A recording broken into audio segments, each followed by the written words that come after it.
What's happening, Wargamers? Welcome to the After Action Report. Inhumans versus Cabal, and oh my goodness, I don't think I feel like I've had such a poor performance in a game in a long time. This was a rough one. This was. Now, I want to preface this by saying you made the right moves.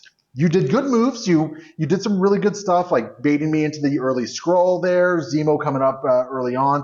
You made good moves. So I don't want to make it sound like I lost because just got diced. But my goodness, if some of those dice rolls could have just gone my way. It might have at least been a closer game, right? It might have been a closer game. For sure. Like, it's just, so many of my attack rolls.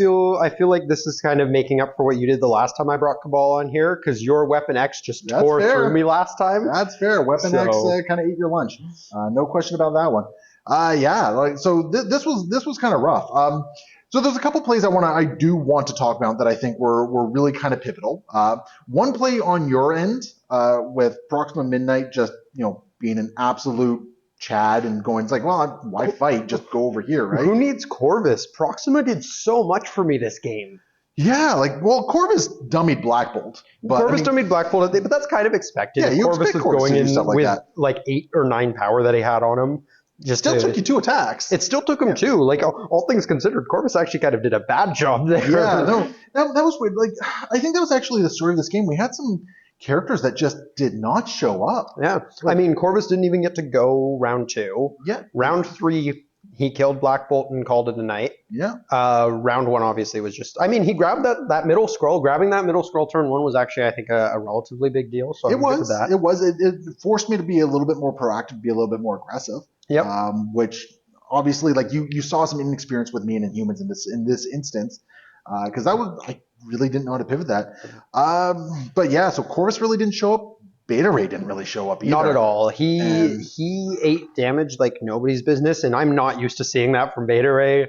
Like, he went down pretty quick on the first time. He was a chump today. I don't know what for what it's worth. Bob couldn't touch him, but that's Bob. So I don't think we were expecting much. Bob still laid into him with some good damage, right? Like, it's. I don't know. Like, it's really weird. Like, this was a very interesting way the game played out. I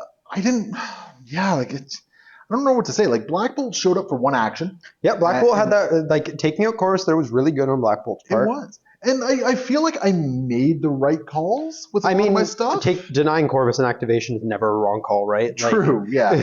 Unless it's at the cost of the game, that is never the wrong call. Yeah, and it just... I don't even know if, like, was my lack of actions on a 5 objective map hurting me on this one? I don't know. I mean, that was definitely a factor here, because we started, like, going into round 2, I realized I didn't have priority. I was having a bit of a, like, did I make the right calls with my list here, not having priority? And then I looked at how many objectives were on the map, and it was like, okay, you know what? Being able to spread out like this was very beneficial. Yeah, and my early move, and this was probably very much a misplay. My early move of Black Bolt going up here to try and take a pot shot at Corvus instead of going over to an objective. Allowing Zemo to grab it. I thought I was okay with that, to be honest, right? It's like, I knew Zemo had the movement to get over there. Cool, whatever. Don't care. I wasn't expecting Zemo to just dummy Quicksilver as quickly as he did. That was Zemo definitely had some solid rolls into Quicksilver there. I was feeling kind of good. I almost thought Quicksilver had a chance to, like, change the tide over here. Yeah. Which would have been absolutely amazing. You were getting your triggers for days. You just couldn't seem to actually get much damage through. Well, because what I really wanted to do is I really wanted to put enough damage onto Zemo that Terragenesis. Because not only do you drop a scroll, I get 2 victory points, and it makes it that much harder for you. It means Proxima can no longer abandon this point. For sure. Right? And it just gives a whole lot more wiggle. I think it would have forced at least one more round. It might have forced another round. Lose, yeah, at that point, the points difference was big enough that it was still in my favor, but at least it would have drawn it out, right? Yeah, it would have forced another round, and who knows what I could have done. I could have done some more interesting things. But yeah, like, just what a weird game. It was... I don't want to harp on my dice so much, but my goodness, could they have just shown up for me a couple more times. You definitely had a few real disappointing activations there. It was cold. It was cold. I will say, for once, Hood didn't do anything particularly special into you. Nope. Hood was just a thorn in my side, and I think his damage... He didn't shoot once this game. I was really hoping to do more damage into him initially. Yeah. Which would have been really nice. But yeah, like, I don't know. Like, I was looking at this roster, and like admittedly, I grabbed this roster from a guy that I engage with online quite a bit, and so a lot of this was kind of like new and different for me. And you know what I would have really liked in this roster? I would have really liked Medusa. That's fair. Medusa's not in the roster. She's not even in the I don't roster. think she is. I'd have to double check it. But I did not. I don't recall seeing Medusa in there. She's solid.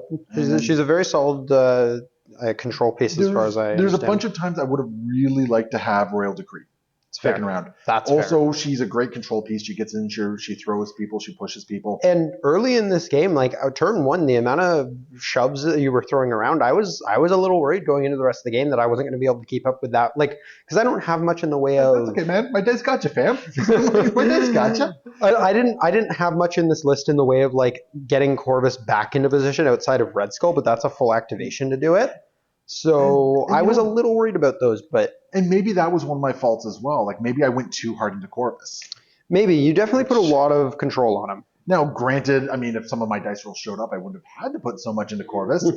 And I don't like maybe instead of going into Corvus with Beta Ray, I should have just like said, you know what, I'm going to hold the point. We're going to take care of Bob, deal with that, or even have Beta Ray go over here and deal with Hood, right? Yeah. Because maybe that could have been a little bit different. Like maybe that's the fight I should have done instead of saying, well, maybe just don't care about this point, and just focus on the outskirts, right? I will say keeping Corvus effectively out of the fight and not really letting him punch anything except when he finally did Black Bolt.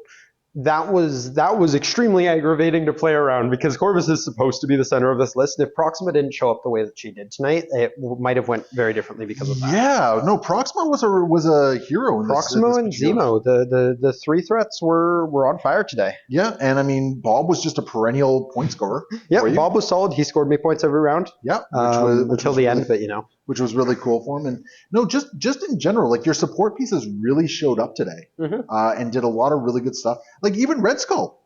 Red Skull did great. He got a couple decent cosmic blasts in there. He did some good teleporting. Usually I'm kind of disappointed with Red Skull, but this game definitely not. No, he definitely got work in there. And you know, maybe if I had a couple more rules that worked well for me, this would have been a very different game. But like honestly, you played well. You had a good gameplay, and your support showed up like they were supposed to.